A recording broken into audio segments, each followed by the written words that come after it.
of Book 1, Everything You Know Is Wrong, Human Origins. Lloyd was a presenter for us at the summer seminars this last summer, and he is one of those few rare, extraordinary people that has been invited back to repeat. And after you see and hear his presentation, you'll begin to understand why. He, well, he's a friend at this point. He really is. And he's an awfully good man, and he's got a brilliant mind, and you're gonna love this presentation. He's a native of Louisiana. He is a graduate of Tulane University. He has a BS in psychology. He's been a writer for over 25 years, and he's been a thinker for a lot longer than that. Ladies and gentlemen, Lloyd Pye. Thank you, Bob. Appreciate that very much. For those of you that have seen this movie before, you're going to notice that the front end of it is going to be missing. I'm not going to do the part about Darwinism because I'm going to add some material at the end that I didn't have at the last time, and I think you'll find it interesting. So what we're going to do is just start right in with the human origins, in as much as the book is about human origins, and we'll go from there. All right, can we have the first slide? All right, everybody just take a minute and look at this.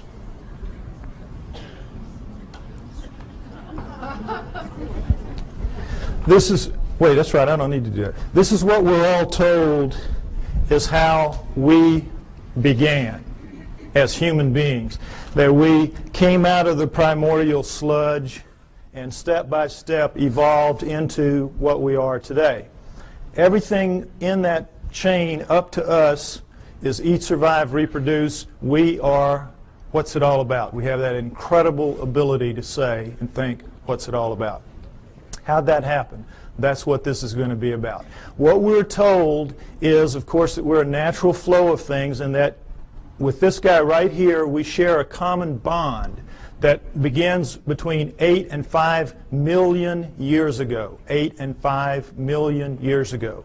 Reason being, we know that we have upright walking primates of some kind or other at around 4 million years ago. So they just jack it back and figure if we're upright walking at 4, we probably split from a common ancestor with the down on all 4 apes between 8 and 5 million years ago. We know we were upright walking at 4 because we have proof of it at 3.5. Next slide, please. These are the famous Laetoli tracts of Tanzania, Africa, discovered by Mary Leakey and her team in 1978.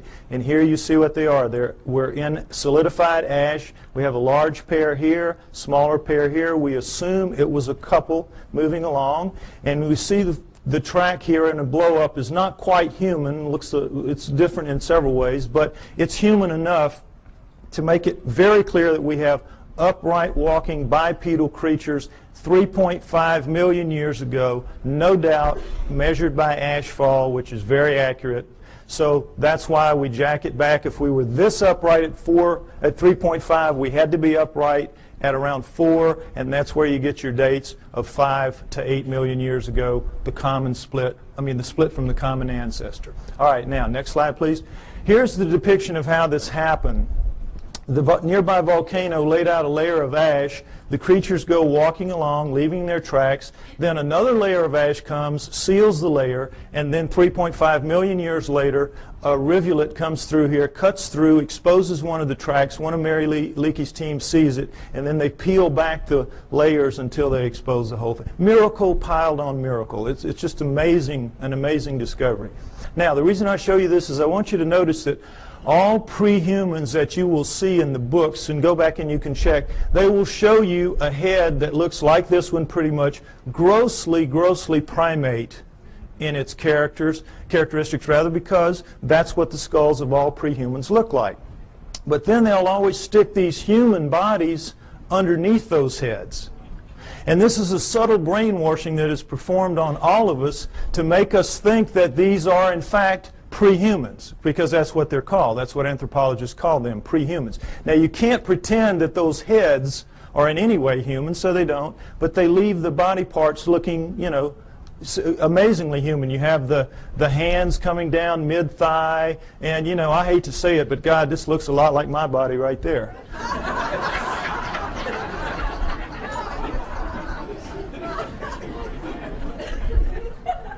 Point is, we're all being misled by these depictions, and notice them continually. It's the way I'm telling you. Now, next slide, please. Lucy is very famous. Everybody should know her story. Lucy in the Sky with Diamonds, 1974, Afar Valley, Ethiopia, discovered by Donald Johanson and his team. She is the first of the so-called pre-humans. They are the Australopithecines, and she is one of the first types. Now, what we know from her is a remarkable amount, because we have 40% of her body recovered. With mirror imaging, that gives us 80%. It was so much more than any other fossil at the time. It was just amazing. So we know a lot about her. She stood about 3 feet 6 inches to 3 feet 8 inches tall. Very diminutive relative to us. But her bones, all of her bones, are much more robust than ours. Her upper arm bone here, for example, which is much longer than ours would be if it was a human that size. This arm bone it would end about right here. Also, it would be about that thick. So we can see she's much more robust than we are in all of her dimensions. She has the head of a chimpanzee, which we cannot tell from her skull, as you can see, but from others like her. Head of a chimpanzee. But we do know that she walks upright because we have her hip joint and her pelvis, and we have particularly her knee joint, all of which are amazingly human. So we know she walked upright, no question about it. She was an upright walking creature. Just didn't have bones that looked anything like ours, or a head for that matter. Now, one other thing I want to point out about this is the people that are paid to go out and find these fossils, these pre-human fossils, are paid to find pre-human fossils. So what they do is they fudge it every way they can to make them look human, and they always have problems with the arms, because all the arms of the pre-humans are too long from here to here, from shoulder to elbow relative to us. So if you'll notice, what they did is they fudged this way up beyond where it ought to be to get this up here, so they could get the fingertip down around mid-thigh, when in reality it belongs down around here. Keep these little tricks in mind. This is all part of the subtle brainwashing campaign that is waged against you to make you believe that they're telling it to you straight about how this all happened. Okay, next slide.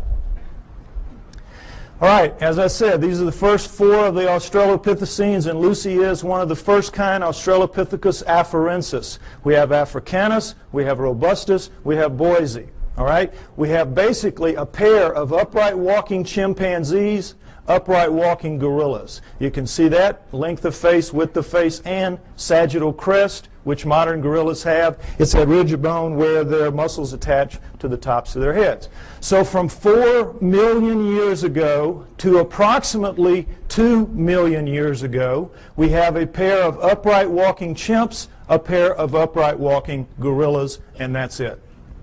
Okay? Now, at 2 million years ago, we have a transformation. We are told it is a transition, that somehow the Australopithecines segued into the next creature, which is Homo. Homo meaning man. You will see they are indeed more man-like than are the Australopithecines, which are clearly primates, upright walking primates. So, we have this changeover from Australopithecines to Homos. We're told that it is a transition, it is a transformation, as you will see with this slide. Next slide, please. Okay, here we go. Australopithecine, early Homo. Notice, if you will, this is not a transition. This would require 20 or 30 gradual changes to get in from this to this. It is an overnight change. It is just sudden. Boom. The Homos are here. I don't mean that like it sounds. Okay, next slide. All right, the Homos are here. Here we go. The Homo habilis, Homo erectus, Homo archaic, Homo neanderthal, and then Cro-Magnon, Homo sapiens, us. Notice Neanderthal man going back and through the Australopithecines don't look anything like us. Nothing. Here we sit right here. Another transition. Now remember, we had 4 million years Australopithecines, approximately 2 million years. There's some overlap in here. And then here, 120,000 years ago only, boom, here we are. Suddenly, overnight, looking nothing like anything that has come before.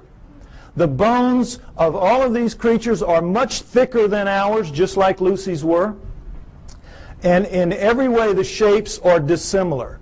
They do not have, it's hard to tell looking straight on, but they have no foreheads. Their foreheads go straight back off their huge brow ridges, neither of which we have. We have nice forehead here. We have no brow ridges. Huge, round, nocturnal vision eyes. So did the Australopithecines. These are primate eyes. Primates have this kind of eye. Huge, wide nasal passages indicating a big flat nose spread across the face. We've got our little uplift of bone sticking our nose off our face. We have rectangular, small, reduced eye sockets. Very poor night vision. A dramatic change has occurred. The upper jaw sticks off the face. Ours squished in. Nothing like us. Next slide, please. Profiles show the degree of change is startling. Prognathous mouth, no chin. Prognathous mouth even more so. No chin, and then suddenly flat mouth, nice chin. Look at the change through here. Australopithecine, Homo erectus, Cro-Magnon. This is as big a leap from here to here as from here to here in anatomical terms. A light year. A light year. This is not a transition. These are transformations, despite what you are told by anthropologists. Next slide, please. Now, am I making it sound my way just because the heads go that way? No, let's look at a whole body. This is a Homo erectus called the Lake Turkana boy. Homo erectus, Lake Turkana boy.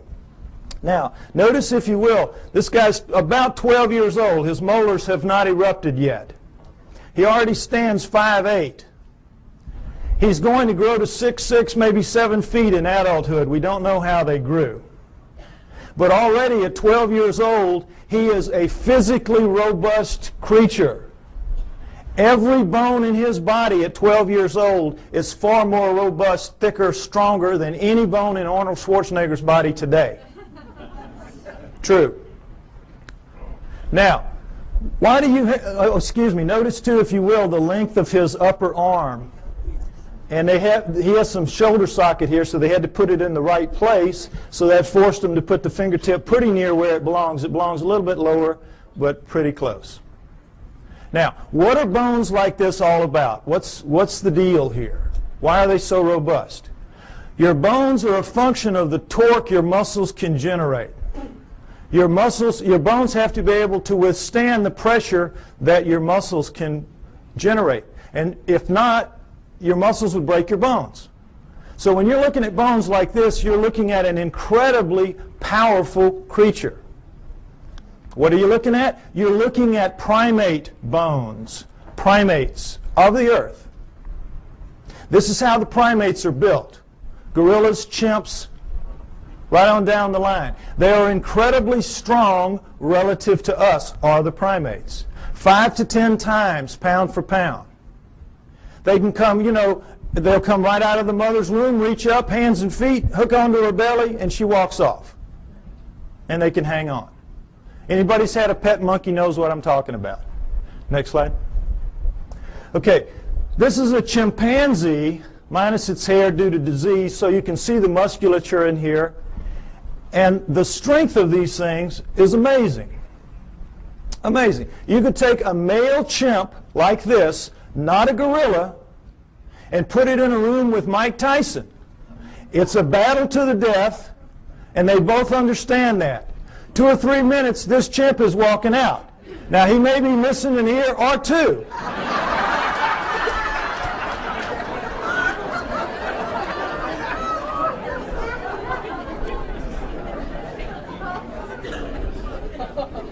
But the chimp is walking out. The chimp can tear him limb from limb, literally, apart. Understand that. Primate strength is nothing at all like human strength. Next slide. Same thing for Neanderthals, our supposedly closest nearest kin until just recently. Neanderthal fingertip bone, human fingertip bone. Segment of Neanderthal thigh bone, human thigh bone. Look at the difference. Not even close. This is quarters to dimes, shovel handles to broomsticks. No comparison. Our supposed, and we used to be told, absolutely, they insisted, they swore. We came directly from those guys. Even looking at this kind of evidence, that is what they insisted. Why? Because they have to explain it in terrestrial terms. Understand that science is hamstrung. They've painted themselves into a corner. They have to explain everything in terrestrial terms. They do not allow for outside intervention, whether that outside intervention is extraterrestrial or divine. And so they have to come up with explanations like this to suit the data, which doesn't at all support their conclusions. Okay, next slide. All right, here's the drawing that shows it a little more accurately what the prehumans are vis-a-vis the humans. Notice that in the drawings the hands are down pretty much where they belong relative to ours. Also notice the rib cages are the upside down funnels of primates in the prehumans as opposed to ours. What's the situation there? Well, you can't tell it very well from here, but all of the prehuman heads are stuck on their bodies like that, the way primates are. Their heads are down in on their shoulders. Only we have that elevated neck sticking our head up off of our torso. They also have that extra arm length and that extra power, and so they need a bigger fulcrum up here to wing their arms and do what they have to do. So all of that extra muscle mass plus the head torque down in there squeezes out the room, and so you're going to get that pinched off triangle that primates have. And we, with our shorter, lighter arms and lighter bones, we don't need all that muscle mass, and we got our heads sticking up, so we have a completely different rib cage. I want you to understand that. Now, the main thing to understand here is there is not a single human bone in the so-called prehuman fossil record. The main thing I want you to understand, there's not a single human bone in the so-called prehuman fossil record. And guess what? Anthropologists will not argue the point with you. An idiot can see it. An idiot can see it. All you got to do is point it out to them. Well, they know that. So they say, you're right, you're right. There's not a single human bone in the prehuman fossil record, even though we insist that these are indeed prehumans. The reason we can get away with this is because we're going to put somebody right in here that's going to show a transition between these guys, and that is the missing link, the famous missing link. You've all heard about that. This is what it is. This is the thing that's going to stand right in here and miraculously show a smooth transition from this to this. Well, I tell you what, if the missing link was here today, he would need about 20 or 30 cousins standing right beside him, showing enough gradual transition to make this plausible. You don't just get one missing link. You need dozens to make this theory work of gradual transition, the Darwinian paradigm. And they don't even have so much as a fingernail, not a fingernail, of the missing link. Which leads us to conclude that Charles Darwin is a blowed-up peckerwood.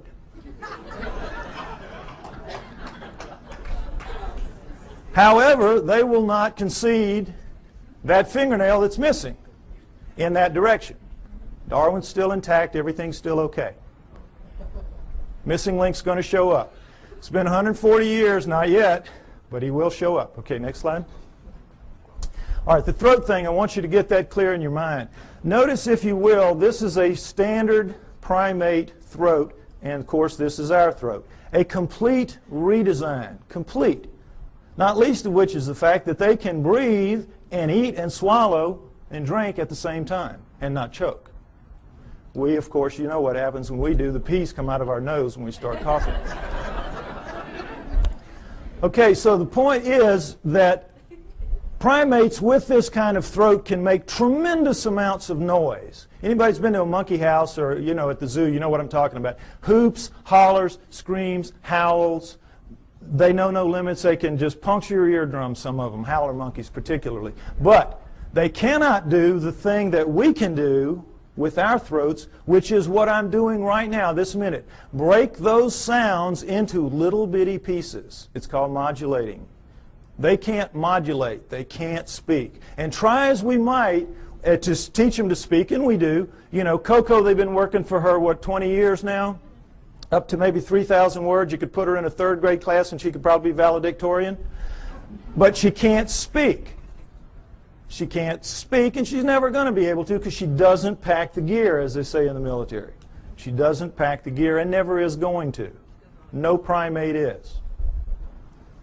We are completely different and completely special because of it. Next slide. All right, now, so here's what we're left with. This supposed smooth transition right on through from the early ones to the later ones, including this. Now, you can see, I hope, that all that's really happening here is the brains are getting bigger. And it's harder to tell because the Neanderthals and the archaics, their brains are expanding back here in what's called an occipital bun. But they're getting bigger every step of the way. It surprises most people to find out that Neanderthals had bigger brains on average than we do. 1,500 cc to 1,400 cc.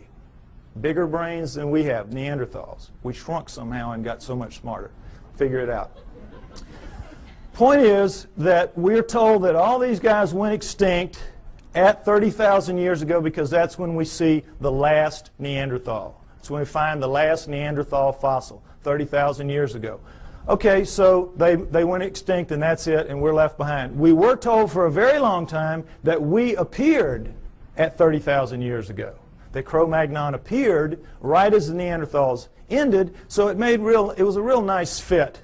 You know, we appeared somehow, we killed them all, and that was it. Transition, we took over the lease, and that was it. So, the reality then later proved to be that these guys existed at least 120,000 years ago. These guys existed down into 30, so you got this huge overlap of nearly 100,000 years where they're living basically side by side on the planet and not killing each other off. So that one kind of went out the window, so they said, all right, so we didn't evolve from the Neanderthals, we evolved from the Homo erectus. You saw the Lake Turkana boy and how much we look like him. We evolved from him now. That's the new theory. Okay, you can see the problem. Now, did this really happen? Did they all go extinct? Well, why would they go extinct? No natural predators. Meanest dudes in the valley. They can take a lion on head to head and tear it apart. That's how strong they are, and that's how big they were. So what would make them extinct? Could we do that? Yes, we could. We are vicious little buggers. We are smart. We hunt in packs. We are pack animals. We're hyenas. We're two-legged hyenas. And we have a savage territorial imperative. Together, we could kill any of them. One-on-one, they just pop our heads off like a pimple. Understand that. So, given that, what if what we did was instead of driving them to extinction, we just drove them where they don't make fossils anymore? What if that happened? Is that a plausible scenario? Let's take a look at it. All right. Let's look at the Earth first, where these guys will live in. The Earth is divided into ecological niches. Ecological niches. You have the prairies, the savannas, the grasslands, the lightly wooded areas, primo niches. That's where everybody like us would like to live. You know, it's comfortable. The not so nice niches are the heavy, deep, dense forests, jungles, swamps, bad places like that, where we kind of live on the edges, but we don't really live in the heart of darkness. We think we do, but we don't. So, what if these guys lived in the primo niches, which they did because they were leaving fossils? And guess what? You leave fossils in the primo niches, in the prairies, savannas, grasslands, lightly wooded areas. Why? Because it's very unique that a fossil gets formed of this kind, because you have to die in very specific circumstances. You have to get caught in a flash flood so that your body is washed away, covered up by mud, so predators can't get you. Your flesh rots off, the minerals leach into your bones, and you become stone and you become a fossil. Or you get killed at the water hole. One day you're really tired, you're really hot, you're not paying attention, you go down to drink, the lion jumps on your back, kills you right there at the edge of the water hole, and then the wildebeest herd comes up behind him, run him off, stomp you down into the mud, and now same process. You're covered by mud, your flesh rots off, your bones are, the minerals leach into your bones and you become a fossil, and that's it. And that's pretty much it. It's very hard to form a fossil otherwise. And so we see how miraculous that process is just to make them in the first place, and then millions of years later it washes up, or whenever it washes up, and somebody sees it that knows what it is and can recognize it and can save it. It's miracle stacked on miracle. That's why they're so few and they're so rare and they're so precious, because of that. Now, understand this, that in the deep woods and jungles of the world, they don't make fossils. Doesn't happen. You get your water out of the environment. You don't have a water hole. You get out of your food and things like that. It will surprise you to know that there is not, to this day, a single solitary fossilized bone of a chimpanzee in the world that we know about. They just don't make fossils. So, instead of them all going extinct, why don't we just postulate that they lived in the primo niches? This guy arrived sometime prior to 120,000 years ago when he starts leaving fossils. And he issues an eviction notice to all of these. Get out of town. We're here. We're taking over. And they do. And there'll be some skirmishes. They'll kill a few of them. And these guys, you know, they're not that stupid. They'll figure it out. These guys are bad news. We got to move. And because they're adapted to the planet, we've seen the millions of years they're here. They're adapted to this place. They can go pretty much anywhere they want to, and so they do. They just walk until we don't chase them anymore, and that's into the deep woods and the jungles of the world. And if that scenario is true, and I postulate that it is, then it would explain the hundreds and thousands of stories that we have from around the world of what? Upright walking, hair-covered creatures living in the deep forests and jungles of the world, every continent except Antarctica. The hominoids. It explains the hominoids. You with me? Okay, next slide. Let's take a look at a hominoid. Here we go. This is a statue of a Bigfoot Sasquatch type, carved Willow Creek, California. This gentleman's about 5'7". I'm 5'11". You can figure that if that thing was here, his head would be up about right here. Okay? There are 4 kinds of hominoids. 4 kinds. We know of 2 in the West primarily. Sasquatch Bigfoot, this kind. Abominable snowman Yeti. And then there are 2 other kinds that are dominant in other parts of the world that we don't know very much about. The Almas and the Agagwis. Okay, now we're going to go over them. They're pretty much the same except for size. All right, the Bigfoot Sasquatch kind, as you see, 7 to 10 feet tall, 700 to 1,000 pounds on average. The giants, the big ones, the ones you hear the most about. The Abominable Snowman Yeti, man-sized, 5 to 7 feet tall, 300 to 600 pounds, lives exclusively in the Himalayan ranges as far as we know. Taken together, those 5 ranges are as big as the United States, plenty of room to roam, but they are not on all continents. The Bigfoot Sasquatch kind is. The third kind, Almas. The Almas. They are found primarily in the mountains of southern Russia and western China, the Pamirs and the Caucasus, and the Altais and the Tian Shans. But they are also elsewhere in the world, including in the United States. Man-sized again, 5 to 7 feet tall, 300 to 600 pounds. Fourth kind, the Agagwis, about 4 feet tall, weigh about 200 pounds, the pygmies of the group. All right? Now, you might remember, ironically, there were 4 Australopithecines, 4 early homos, and what a surprise, there are 4 types, basic types of hominoids. Interesting, isn't it? Now, what they are is this. The Bigfoot Sasquatch kind live in what is called lower montane forests. Now, in mountainous terrain that are covered by trees, and if you've done any flying in the Pacific Northwest, you know what I'm talking about, the lower trees are called lower montane. As you go up, you get into upper montane. The Bigfoot Sasquatch lives in the lower montane. The Abominable Snowman lives in the upper montane forests of the Himalayas. You get the idea, Abominable Snowman, he lives up in the snow. Nobody lives in the snow. There's nothing to eat there. They live in the upper valleys, and you see them occasionally as they cross from one valley to the other by going over a mountain, the snow part of it. Okay, now the Almas also live in the lower montanes, but they're more flexible. They also seem to be the smartest, and this is not to say they're anything like us. They're just very smart animals. The Almas are. I think they're going to prove out to be living Neanderthals. The evidence is strong that the Almas are living Neanderthals. Okay? The Agogwes, the fourth kind, the pygmy kind, live in the jungles of the world. That jungle band that goes through South America, Central Africa, and Indonesia.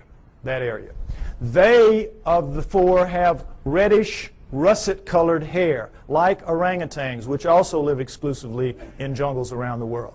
The others have dark browns and blacks, their body hair, covered with hair. Whenever anyone sees them, their characteristics are described consistently the same. Wherever in the world, whatever kind we're looking at, when the person sees it, and frequently this is some very, very isolated native who doesn't even know that the rest of the world is out there, much less that these things are seen on other continents. And when they describe them, they always describe them the same way.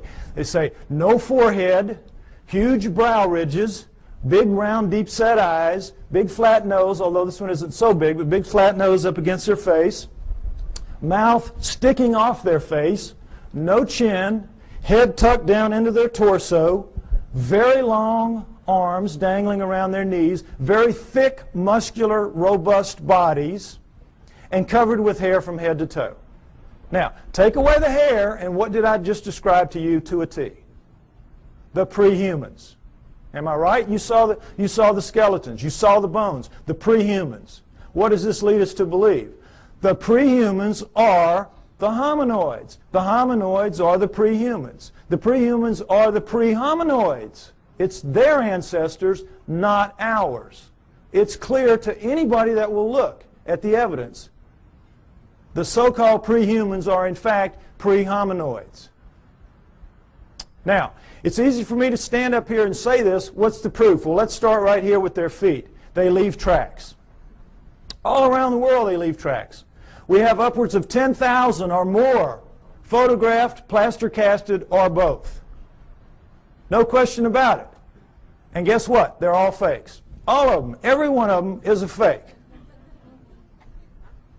Problem being, it's not that they are really in fact fakes. They just can't be real. They can't be real because not only is Darwin a blowed up peckerwood, all of his followers are. And they don't want to be that.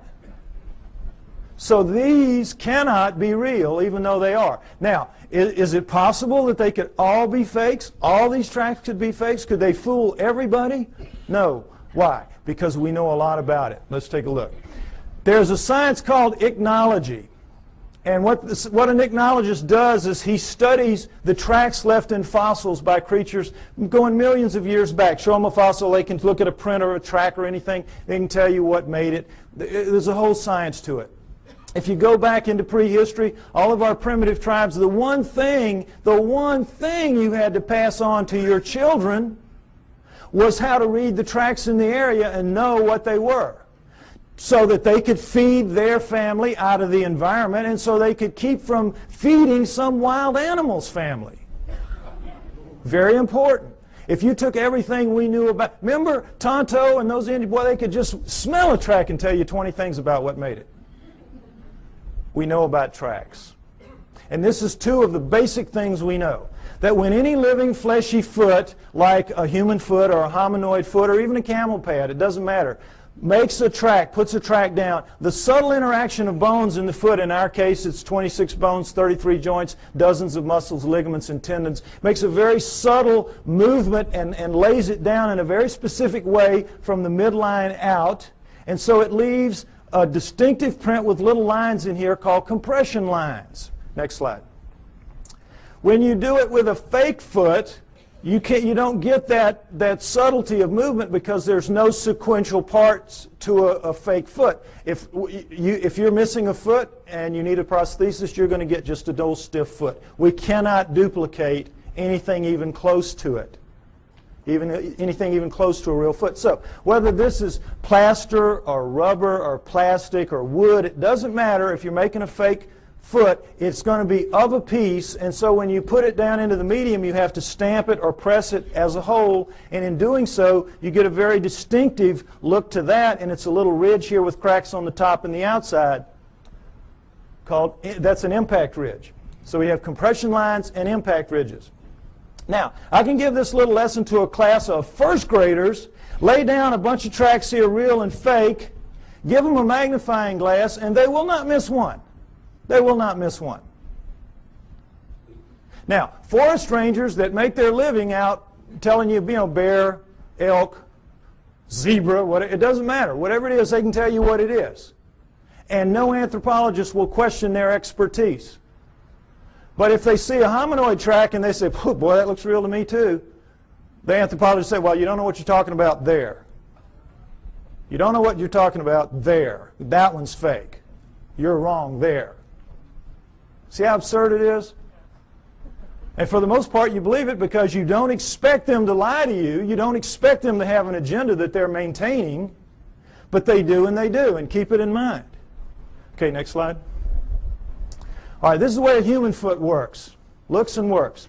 This is, of course, a good foot, not a flat foot. This is a typical human foot with an arch. When we come down on our heel, we have to swing our momentum around the arch, then cut it over into the ball, which will regenerate some of the lost momentum, and then we come out thrusting off of our big toe. That's how we walk. Our smaller toes pull up and act as balancers. If you notice your feet tonight when you walk around, notice how that works. Your big toe will go down, your other toes will pull up, and it will leave in making a medium, an undisturbed ridge of medium here, in making a track rather, an undisturbed ridge of medium right here, but this of course will be squashed. Very distinctive print, no question about it. Now guess what? We walk badly, badly. When you do time and motion studies of us walking, we're keeling around as we're swinging our momentum through our feet. We're locking our knees. We're basically throwing ourselves through our hips. That's why our joints wear out as we age. Our knees and our hips. We're using them badly. We walk badly. Whoever designed us needed to go back to the drawing board a couple of times more. They got lazy. It was a mistake. Okay. With that in mind, next slide. Let's take a look at a hominoid track. Typical hominoid track. This is Bigfoot, 16 inches long, but taken in that really nice powdery dirt you get at the end of a hot summer, so it's a very clear, distinct print. Notice, if you will, the differences. We have a midline about right here, ankle shifted very far forward, heel extended back here and very much widened, forefoot shortened very much and widened, all 5 toes looking about the same shape, ironically, square, and all 5 toes acting as balancers because you have medium all the way through here. So you're getting the forefoot thrust coming out completely of the ball area, which is dented in, and it's like a 2-part motion, sort of. So they have a completely different foot. It's a completely redesigned foot. Why? Completely redesigned creature. Much bulkier, much heavier, much denser, much more robust. So you need a different kind of foot. No arch is going to support that kind of weight, so you have no arch. Now the funny thing about most real, quote, fake tracks is that the local yokels who make them make big human footprints and go out stamping those around. So you know immediately. They don't even have sense enough to know you got to do it, make a completely different foot. But the main thing to notice here is, remember, in our motion, we walk here, we go here, we do this, and we're very awkward. Look at the line of thrust here. Straight shot. What does this tell us? He walks right.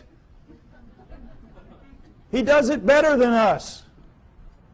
He does it the way it's supposed to be done. He or she does it the way it's supposed to be done. Isn't that interesting? Next slide. Okay, this is something else that the best hominoid tracks have. Dermal ridges. Now it's kind of hard to see, but dermal ridges are your fingerprints on your feet. Fingerprints on your feet. This is why they take a baby's footprint when it's born. Finger's too small to deal with, just stick its foot on. Same thing. Individual, unique. Dermal ridges. And there you... Oh, I think my battery's running out. Oh, no. No, when I put it down here, it goes out. I may need a replacement part here if anybody's got one. Yeah, I know, but I think it's just because I shook the battery a little bit. All right, anyway, point is that whoever's faking these things out around the world, thousands of them, is taking the trouble to make articulating feet that if they would just put on the market, they could make a fortune in the prosthetics industry. And then they're taking the trouble to incise dermal ridges when lasers would have a hard time doing this. I mean, criminals, if this was easy to do, criminals would get their fingerprints fixed, would they not? Instead of cutting them off. Lasers really couldn't do this kind of work, I don't believe. Oh, okay. Okay. Thank you. No, I got it. I'm going to go with this one for now. Okay.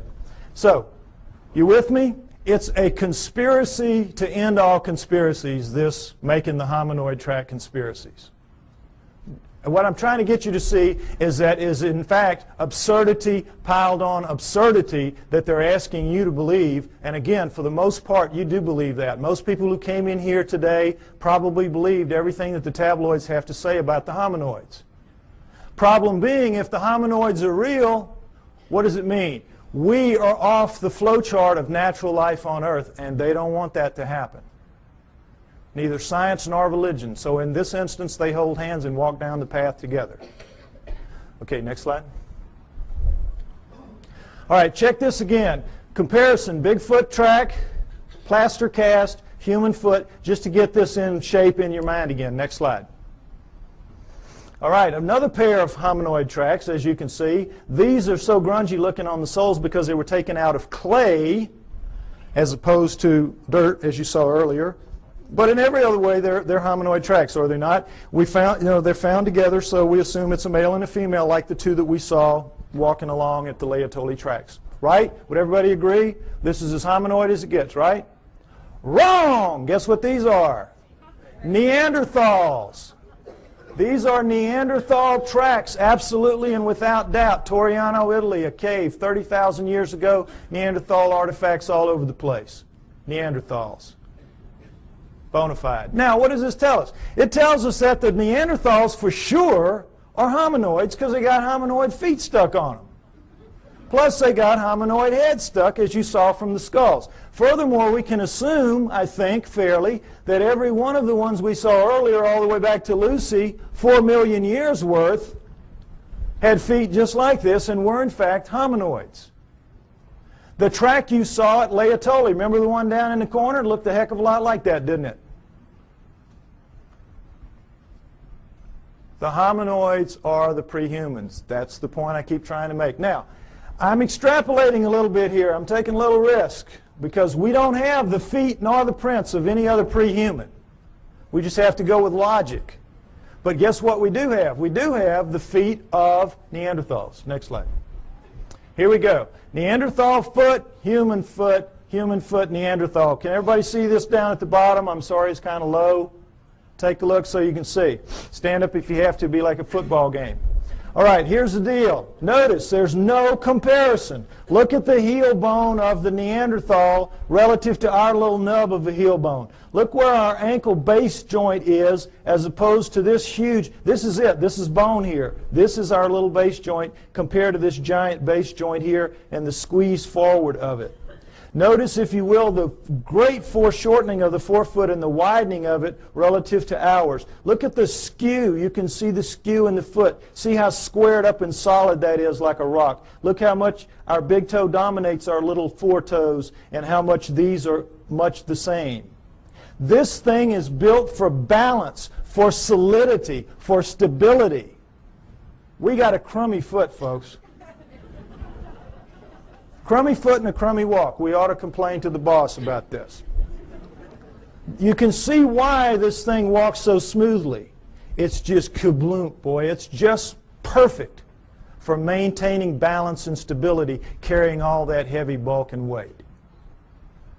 Good design, bad design. Next slide.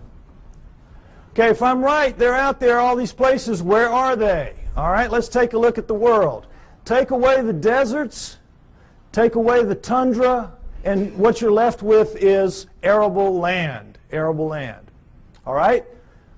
This is where they live, in the black parts. The heavy, dense, deep forests and jungles of the world. This is where we live. The nice, cool, open areas. The pinks, the blues, and the purples. The primo niches. That's us. All right? Now, Broken down, that is 55% for us, 45% for them, moving toward 40% for them. As you know, we're cutting down forests like crazy. It used to be 55% for them, 45% for us, 500 years ago, approximately. Okay, so you look at this and you say, well, wait a minute, we're sitting right here in the desert. We live everywhere. No, we live in most of these environments, but we don't live for the most part up in these areas, in the Himalayas and here and in these jungles. If we live in the jungles, we live on the river. We don't live in the heart of darkness. When we have to live in the heart of darkness, what do? We cut it down. We'll cut roads through here, but we don't live in it, where we've got to hack our way through every day to go to school or to the store. Just isn't going to happen. We're not physically designed for that. Our skin won't take it. If we didn't have clothes and couldn't defeat the natural order of things, if you were to strip everybody in this room naked and put us out there to live like everybody else has to live, most of us would be dead in a few weeks from radiation poisoning. Those of us who have black skin would have a chance to make it to the equator, but couldn't stay and live in cold climates. We're not physically adapted to this planet. Understand that. Our skin does not let us go except in certain niches. The primo niches. So, understand too that we think we live in every one of the nooks and crannies out there. We are masters of all we survey. That's what we're told all the time. We're humans. We're masters of all we survey. We do not even survey all that we claim to be masters of. It will surprise you to know that of the United States alone, fully 25%, 1/4, has never once been foot surveyed because it's just too hard to get in there and do the work. We survey from the air those areas. We do not go. We're not as tough as we think we are. Now, also understand that the hominoids are not just restricted to these areas. They move wherever there are forests. These are their real stomping grounds. But they go anywhere that there are forests. They use forests like highways because they are migratory animals. They migrate. They do not hibernate. They move with the seasons. And they use forests as their highways. As they live in the forests, they do a split shift with the bears. Bears work the day shift, they work the night shift. It is. It's how it works. Also understand that of the 5,000 quality sightings that we have in the United States and Canada, now I'm not talking just, skimpy ones. I'm talking good quality sightings, 5,000 in the last 50 years, half have been east of the Mississippi River. Every state has them, except possibly Nevada, maybe the mountains north. We have them in Louisiana, down in the swamps, the little one. It's called Rougarou. When I was a little boy growing up, don't you get too far from the house, Rougarou will get you. The little red man of the woods, the booger man, boogeyman. Excuse me, booger man, right. Slip of the tongue. Anyway, Florida has the skunk ape. New Jersey has the Jersey Devils. Arkansas, everywhere has them. I bet you every one of you have heard stories about this from your state. They're everywhere. And it's the same around the world. They share the planet with us. Okay, next slide. So, you say to me, well, okay, by George, we're humans. Why don't we just go out there and get one? Even so, we can do anything. Why don't we just mount up and go get one if there's so many of them out there? All right, panda's a perfect example of what the problem is. The panda was last century's hominoids. Rumors would come out of China of this black and white bear that ate bamboo. And, of course, every PhD in the world sitting behind his little desk does not even have to get his fanny up out of the chair to say, well, forget that. We know they have black bears. We know they have brown bears. We know they have white bears. But they're all carnivores. No vegetarian bears. You kidding us? Ridiculous. And then in 1869, a French naturalist goes to Sichuan province, China, and sees the hide of a freshly killed one hanging on the wall, and he knows they're real. So every zoo and museum mounts up the expeditions that you would like to see mounted up today to go out to find the next panda and bring it in. Serious. Now we're talking Sichuan province, an area the size of the state of Arizona, very mountainous, hilly terrain, difficult terrain covered with bamboo rather than woods, but in every other respect like the environment that hominoids will be found in. How long do you think it took those teams? And this is back in the 1800s where people really knew their way around the woods. How long do you think it took? 60 years. And quit giving away my punchlines. Don't do that anymore. 60 years. 60 years. Those of you who've seen the movie, do not give away the punchlines. Okay. Now, it sounds like a gross exaggeration, and it is. They only looked for about 30 years. This is where Ivy made the mistake. They only looked for about 30 years, and then they gave it up. And they said it has to be extinct now. And then 30 years later, Teddy Roosevelt's sons are out there doing some sport hunting, and they kill one.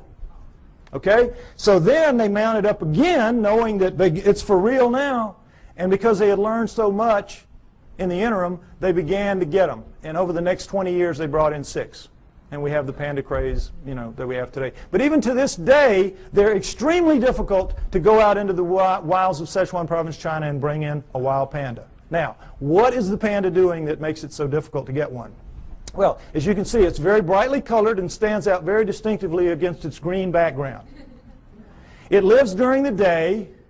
It eats a very restricted diet, bamboo. It's very slow-moving. You see them move in zoos. They're as stupid as a bag of hammers. They can't even reproduce in zoos. Can't even find each other or figure it out. I mean, how stupid do you have to be? Anyway, the point is, they're not doing anything. They're living their lives, and the problem lies with us. We can't hack it in their world very easily. We think we're masters again of the world. We're not. We're not. And where they live is where the hominoids live. And the hominoids are bigger, faster, stronger, operate at night, eat anything in their world. They can hear better, see better, and I'm absolutely sure think better than we can.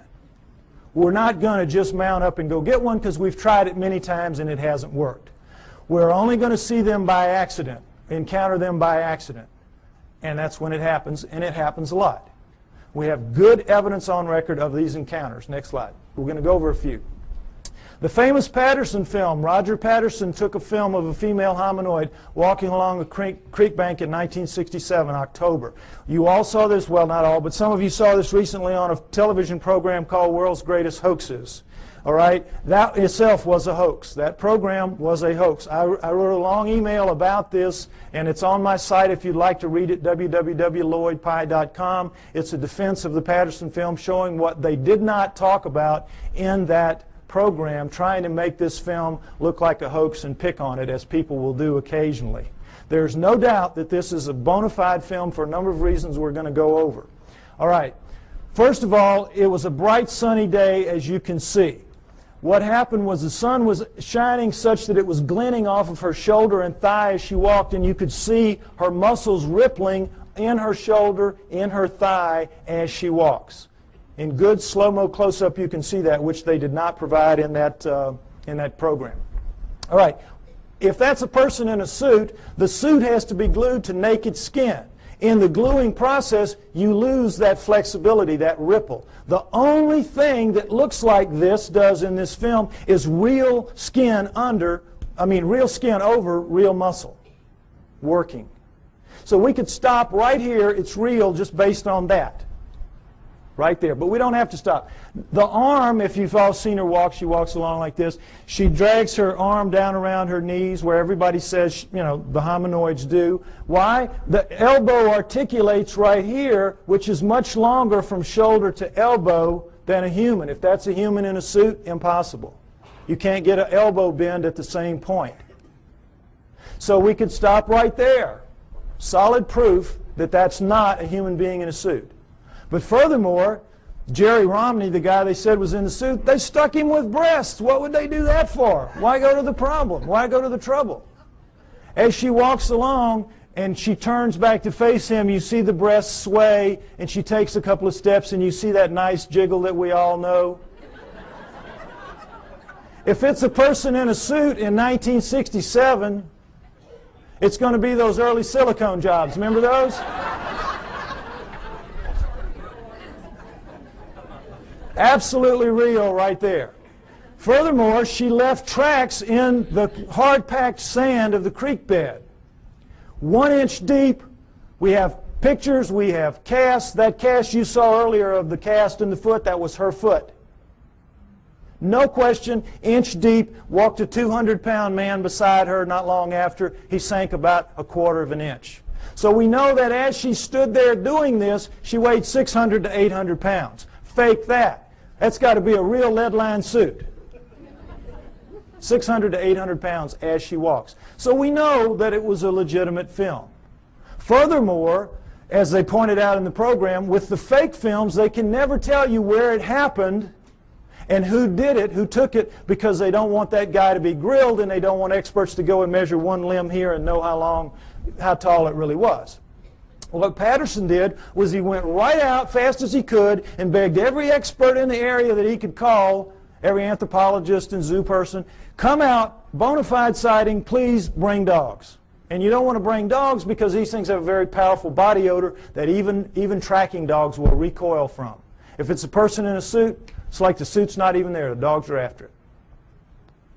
Patterson did, of course, no expert came. Needless to say, they never do. You can't get them to go because they know what will happen.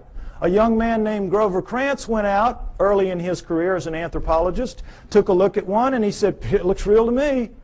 And it's 30-some-odd years later, and I think he's still trying for tenure. They've made a tremendous example out of Grover Krantz for what happens to people who side with the enemy in this issue, which is a very volatile, very sensitive issue. Okay? So no experts would come, needless to say. Patterson did everything right that he could except film something that could be real. Other than that, he was great. Okay, next slide. A man named Albert Ostman, picture taken in 1957, talking about an event that occurred to him 33 years earlier in 1924 when he was a young man, a timber cruiser in the woods of southern British Columbia. He's taking some time off. He's out looking for gold mines, lost gold mines. He's sleeping in his sleeping bag one night, and suddenly Big Hand picks him up, shoves him to the bottom of the bag, slings him over its back like Santa's bag of toys, and scoops up his camp stores with the other hand and walks off with him. He is captured by a Bigfoot. He has marched for about an hour. He's got barely enough room at the top of the bag to breathe. The hand couldn't get quite around the bag, so he had enough room to breathe, but he's stuck down the bottom of it. It dumps him out an hour later or so, and he's in a 10-acre basin of high rock walls where he can't get out, and there's one opening opposite where he is, and over there is the den of the living quarters of the male Bigfoot that got him, his mate, and their 2 offspring, a young male and a young female. And Albert Ostman stays with them for 6 days before he can figure out a way to escape, which is very funny, very clever. Not going to go into it. Takes too long to tell. It's in the book, okay? But he gets away. The point of the story is not how funnily he escapes, but that he doesn't tell anybody for 33 years. Keeps it to himself, thinking everybody would think he was crazy, which they would do. And then in 1957, he reads an affidavit in a paper by a man who saw one picking berries, and the man said, if anybody has an experience like this, would you share it with me? So Ostman writes him a letter and says, this is what happened to me. Well, when people found out what happened to him, the roof fell in on the poor guy. Experts came in from all over the world. He had to take lie detector tests up the wazoo. You know how it works. And so you know that when you're telling a story, a long, detailed story, and it's a lie, you can't keep the details straight. You're going to goof it up, and they're going to figure it out sooner or later you're telling a lie. He never goofed up. He passed all his lie detector tests. No, anybody that had anything to do with him, just read the testimonies, say he was absolutely A+ straight-up guy, telling a true story. Next slide. The famous Minnesota Iceman. Ice Child is more like it. This was a juvenile Bigfoot killed by a man named Frank Hansen in the woods of northern Minnesota. Ironically, in 1967, the same year that Patterson filmed his Bigfoot 2,000 miles away. All right, now, Frank Hansen shot it in the back, blew out that nice hole in its chest, dropped it, severed its spine, dropped it down. It pulled its arm up to protect its face from him, as you can imagine, shot it through the wrist, through the left eye, blew the right eye out onto its cheek, and blew out the back of its head. Coup de grace, killed it dead. At that moment, 1967, Frank Hansen could have changed history. He could have taken this thing, crammed it down the throats of science, and we would not be having this discussion today. We would all accept hominoids as a reality from that point forward. No problem. But Frank Hansen was not that kind of man. The kind of man he was, he saw the opportunity. He bought a 7-foot floor freezer. He threw the body in there. He filled it up with water. He froze it. He put a piece of plate glass over it, and he took it around to shopping malls and county fairs for about 12 years, from about 1978 to, about 1968 to about 1980. Did anybody here besides me see it when it was out? There's always people that saw it. Okay, so they can tell you that it was the real deal. Okay. Now, what you saw if you went and paid your buck to see it was this thing laid out, and you could see it's kind of snowy, milky ice right here, but where you could see it was like glass. It was like air. It was clear. You know how ice can be. So, you could see very clearly that this was an ex-living dead thing laying in front of you. But don't take my word for it. Take the word of a man named Ivan Sanderson. When Frank Hansen was trying to get publicity for this, he allowed Ivan Sanderson, a true zoologist and a great cryptozoologist, to study this thing for 3 full days. Very powerful lights, the whole works. And Sanderson wrote this tremendously detailed technical report about it, much of which I quote in the book. You read that, you will know the man knew what he was looking at from a technical zoology standpoint. I'm looking at it just with layman's eyes when I'm a young man, but they're perfect eyes, astronaut eyes. So I'll tell you what I saw. What you could see, what anybody could see, because the knees were almost to the top of the glass, is that every hair, you know how hair floats in water? This is not our hair. This is primate hair, 2 to 3 inches long. It's sticking off. It's like a pincushion off its body. You can see right down to its skin wherever you look. And wherever you look, you're looking at what amounts to a small pencil lead hair, round. Tucking into a pore, perfectly tightly round. Wherever you look, millions of them, wherever you look. Now, what we're told is this was just a wax and rubber dummy made up by a charlatan who was out to just take advantage of people, right? Ask anybody who works in the wax museum business, and they'll tell you the one thing you can't do well is hair, because to get the hair right, you got to punch it in with a tool, and you got to pull that tool out, and it's going to leave a little nick mark around the hair. None of that in this creature. None. But the thing that really impressed me the most, and I'm sure everybody else will verify this, is, you know when you kill a deer or something, you let it bleed out, but for a long time after it oozes that pink kind of fluid. You scrape your elbow, for women who don't deer hunt, scrape your elbow, you know, and after a while you're still oozing that pink sticky stuff. Well, it was still doing that when he froze it, when he put the water in. So as the water was freezing, that stuff was coming up in tendrils, ribbons, pink ribbons of that sticky, oozy stuff, coming out of every wound, out of there, out of the mouth, out of the nose. You know when you have a traumatic head injury, you bleed out of your nose and your mouth as well, out of both eye sockets, out of the wrist. Little pieces of bone were sticking out of the wrist. Every one of those, and those ribbons went from down as deep in the holes as they could get up to the surface, and they spread out in little pools, little circles at the top of the ice. Now, I defy anybody making a fake to even think to do that, much less pull it off and make it look so real. This was the real deal. Next slide. Perhaps the most interesting story of them all, Zana from Russia, an Alma. Remember I told you that the Almas were also man-sized, 5 to 7 feet tall, 300, 600 pounds, and they're dominant in Russia and the Orient? This is Alma, the living Neanderthal. This is one of them right here. This is Zana is an Alma, was an Alma. Now, understand this. In the Orient, the tradition when one of these things is captured, for whatever reason, was to kill it immediately.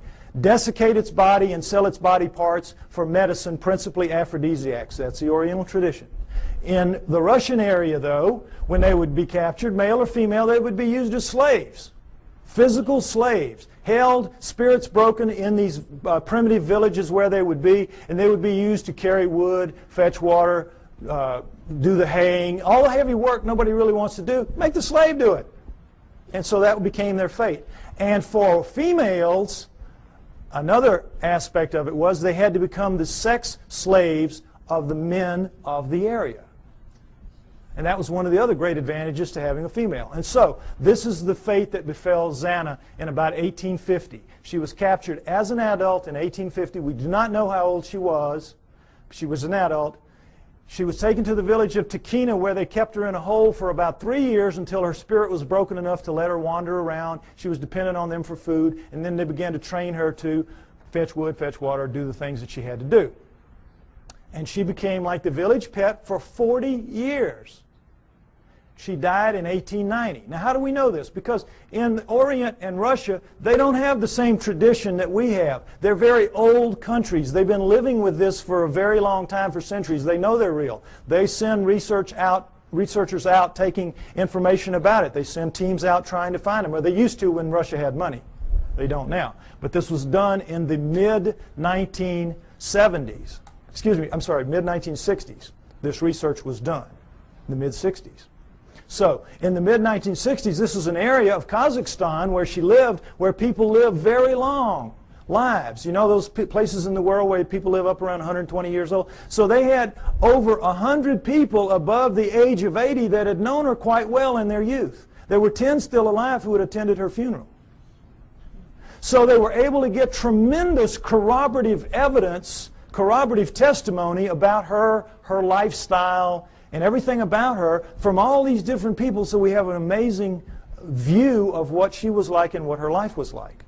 Again, a lot of which I go over in the book. But the main thing is that she never learned to speak, but she learned the language. They could talk to her and she'd know what they meant. And while there, she gave birth 8 times to hybrids with men of the village.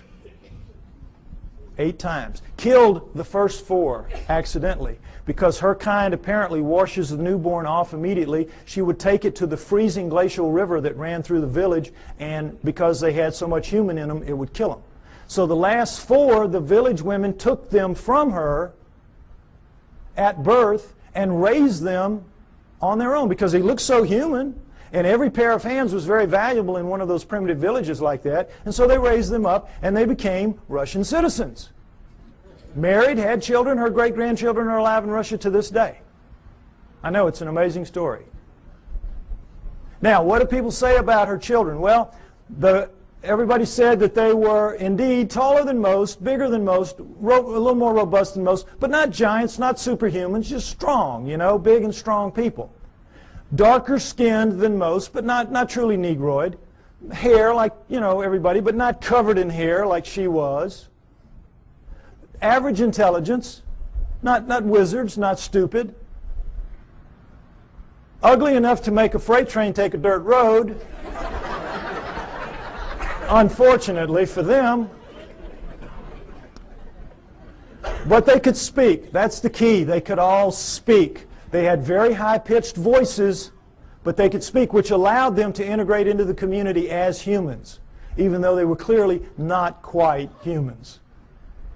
So the researchers were real excited to get all this information. It's like, wow. And they knew where she was buried. She was buried in the village cemetery. Unfortunately, this is a Muslim area. They don't mark gravestones there. So they knew she was in the village cemetery, which had existed for centuries, and they couldn't say just where because of the 10 people that were alive. They all had different memories of where it had been. Who knew that 70, 80 years later somebody was going to care? So they couldn't decide. They couldn't, and they would have had to bulldoze the whole thing. The village wouldn't let them do that.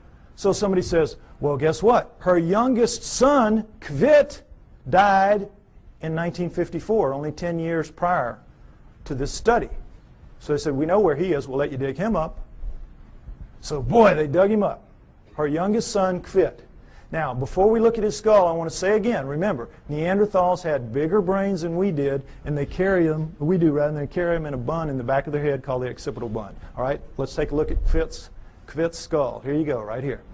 Notice, if you will, that's a remnant of an occipital bun right there. Notice how much of a forehead he doesn't have. Look at the size of these brow ridges. Look at that eye socket. Is it starting to look familiar? Look at the size of that nasal passage. Look at the size of these teeth. Look at the size of that jawbone. Look at the size of the cheekbone. But look at that chin. Allows him to speak. This is an ugly dude, kids. This is a Neanderthal, basically. This is a guy you do not want to meet in a dark alley. Now, what, of course, anthropologists say is that he is an extreme variation on the human norm. An extreme, real extreme variation on the human norm. But that's how they explain it. Okay, I ask you to take my word for it. Hominoids are real. They live with us today. They have always lived with us. It is their planet. They are the native, indigenous, upright walking primate of planet Earth. There was a split somewhere between the down on all four primates and the up on 2 feet primates, but we're not the one. The pre-humans are the pre-hominoids. Go with me on that. Now, if you do, what it means is, as I said earlier, we human beings do not have a place in the natural scheme of life on Earth. And that's a problem. So if we don't, where did we come from? Why and how did we start leaving fossils on the planet at only 120,000 years ago? All right? Unlike Alan, the speaker you saw earlier, and perhaps unlike some of the others you might hear later, I have my own opinion. I don't necessarily agree with him. You're here to evaluate what we say and decide on what you believe. I am a pro-Sitchin person, as you will see. Okay? I have studied, and in part 4 of my book, I base part 4 on the writings of Zecharia Sitchin and the ancient Sumerians, because, next slide, I believe that the answer to where we came from is, in fact, going to be found in Sumer. Ancient Sumer. Modern-day Iraq, Tigris-Euphrates River, Zagros Mountains, the Fertile Crescent. And the Sumerians are the first great culture that we know to come out of the Stone Age. At around 6,000 years ago, they appear full-blown, boop, everything. Over 100 of the first that we attribute to a high culture the Sumerians produced. Now, logic would tell you, and certainly the Darwinian paradigm of simplicity leading to ever more complexity would tell you, that the first culture out of the Stone Age is going to come crawling out of the caves on bloody hands and knees. Are they not? But no. These guys come sailing out and start building beautiful cities and have education and law and everything. Next slide, please. They had the first great cities, the first great city centers, the first high-rise buildings, the first walls, the first roads, the first wheeled vehicles, the first ocean-going vessels, geniuses with water, first agriculture, first animal husbandry, first laws, first court systems, first literature. You name it. They had it. Well, everything except cable TV, maybe. I mean, they had it. They were great. They were a fantastic culture. And the Egyptians, Greeks, and Romans come from their culture. Those cultures developed from what passes down from the Sumerians, or at least out from the Sumerians, I believe. Okay? So, one of the many things they had at first was writing. Now, this is what we're all taught. We're taught nothing about the Sumerians except that they invented writing. Again, they appear, boop, invent writing, boop, disappear, and that's it. History forgets about them. You never hear what they wrote. You never hear what they wrote. And you never hear how sophisticated they were, because, again, it doesn't fit that paradigm. It's easier to just start with the Egyptians, Greeks, and Romans and move on from there. Okay? What they had to say, next slide, in their writings, their writing, by the way, was cuneiform, very sophisticated math-based writing. And, by the way, their mathematical system, called sexagesimal, based on the number 60, is better than ours for using very small numbers and very large numbers. And they kept time around the great year, 26,000 years, how'd they figure that out, among other things. But in their writings, most of it is like these little hand things where it's just bills of lading. I sell you this, I'm buying that from you. It's like our paperwork. But they have a lot of them, about 5,000 of the 100,000 or more that we have, that have to do with stories of their cosmology, their cosmogony, their history, where we came from, how the solar system formed, and all that. And that's what we're going to go over, what they had to say. Where did it come from? Well, originally, when these things were being translated in the late 1800s, early 1900s, when the translators would read what they'd have to say, it was like, oh, come on, forget about it. Put them in the myth. These are myths. They have to be myth. It can't be true. And they put it in the myth pile, which Alan was talking about, myth. So, Zecharia Sitchin, a man named Zecharia Sitchin in the 1950s gets the idea, wait a minute, how does the first culture get a myth? Who hands it to them? Good question. Why didn't anybody else think of that? So, he assumes it has to be a history. They have to be telling a history, which then later gets distorted perhaps as myth by later cultures, but the first one's got to be a history. So he goes into the myth pile with that attitude and comes out with 8 books at this point called the Earth Chronicles series, which I use as the basis for a lot of what you're going to see here now for a while. Okay? We're going to go over what the Sumerians had to say, boiled down. Part 4 of my book is basically the cliff notes to Sitchin's work. Any of you that have tried to read it, you know it's a slog at points. Okay, I tried to make it as easy as I could so at least you have the cliff notes to go in and try it again. All right? Next slide. Here's what they say, that originally as the solar system was forming, there was the Sun, Mercury, Venus, Mars, and a big planet called Tiamat, right where the asteroid belt is now. And if you know about Bode's law, there's supposed to be planets at certain places of a certain size, and it all fits reasonably well except for the asteroid belt where there should be a planet, and there isn't. But there was Tiamat then, Jupiter, Saturn, Pluto as a moon of Saturn, Uranus, Neptune, and into that forming solar system at around 4 billion years ago, which we extrapolate and assume because all of them were still very plasmid, still very much lava-ish, able to pull moons out of themselves, and we know that the solar system formed at around 4.6 billion years ago, so at around 4 billion years ago would have been the time approximately when this would have happened. Okay. Nibiru comes in, and as it's a stray planet like the one we saw a few months ago being slung out of the binary star system on the news. We all saw that. Probably something like that. It's captured by the gravitational pull of the large outer planets, swung around the Sun, captured by the Sun, and is caught in an elliptical orbit like a comet, moving clockwise as opposed to the counterclockwise circles of the other planets. Well, as you can see, there's the capacity for real problems here with one going one way and one going the other. And in the second time around, Nibiru collides head-on with Tiamat at planetary speeds. This is a collision. Okay? Next slide. This whole thing now is described in the great Sumerian epic of creation called the Enuma Elish, which is 6 tablets of action, 1 tablet of summation, which is taken to be by many people the basis for the 6 days of creation and the 1 day of rest. Because much of the Old Testament is a direct come down from the Sumerians. And if you know the Sumerian history and you read your Sitchin, you will know that, or my stuff, you will see that that is the case. Now, in that great epic of creation, the Enuma Elish, six of the major puzzles of modern astronomy and Earth geology are, I think, plausibly answered. You heard Alan's interpretation of some of it. I'm going to give you mine and give you the basic Sitchin explanation. Okay? What they say is that in the collision, Nibiru slams into Tiamat. It is a little more held together. It's older, and so it is coalesced more. It holds together. Tiamat is shattered in two, blown apart, torn in half. And that the lighter outer crust, the crust with the water on it, is scattered in all directions. Boom.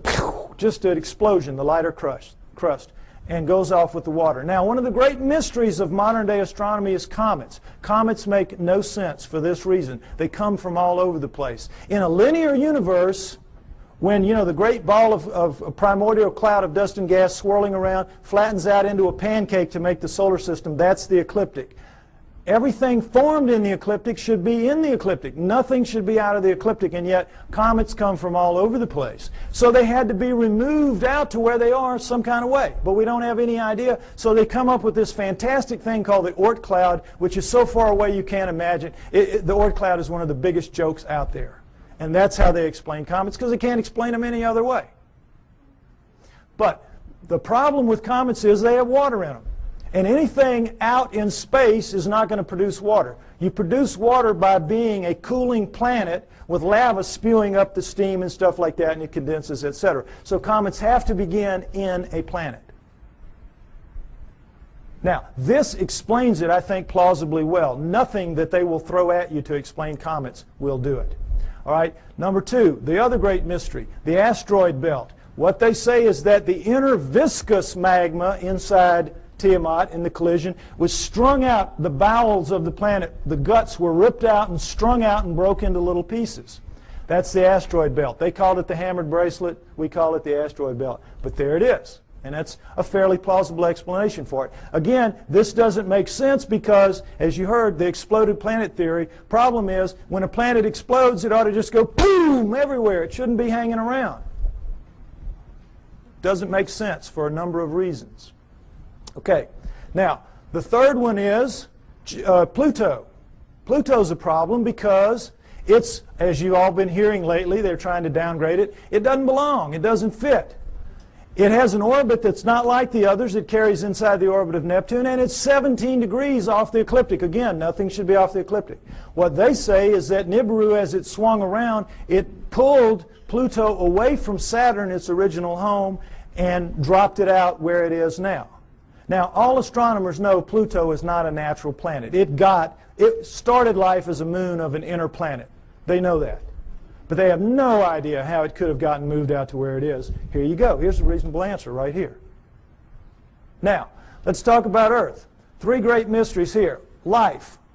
Well, first of all, let's establish that Earth is a remnant of this. What happens is Nibiru's moon bangs into the remnant of Tiamat, and like pool balls, boop, hitting, knocks it inside the orbit of Mars, and it reestablishes there and becomes the Earth, the remnant of Tiamat. Now, Earth has one great mystery is life. How did life come to be? Life appears, despite what you're told about the lightning bolt into the primordial soup and all that, forget it. That's just a joke. That's just a fantasy fairy tale to tell people that don't want to know the truth and to tell kids in school. That's what they're teaching to this day. We know very well that the first forms of life to appear on Earth appear suddenly. They're very sophisticated bacteria, prokaryotic bacteria, and there's not one, there's two kinds, and they appear at around 4 billion years ago.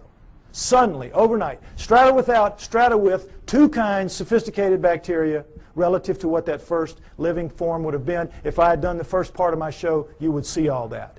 Okay, you can get the tape or get one tape and put it in a room and let everybody see it if you want to. But anyway, the point is, life is a great mystery. How it would suddenly appear 4 billion years ago, here you go. It says in the tablets, in the collision between Nibiru and Tiamat, in the mingling of their waters, Nibiru passed life to Tiamat, to the remnant of Tiamat.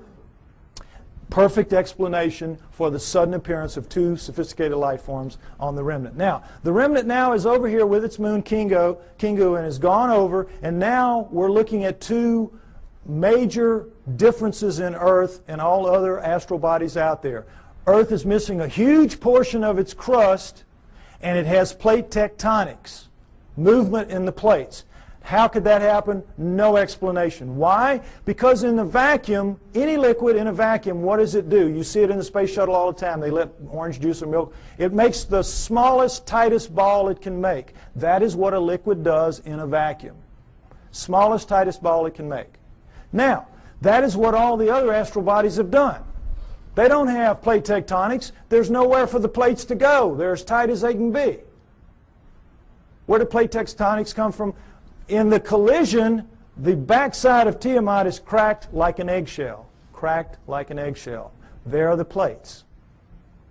There are the plates.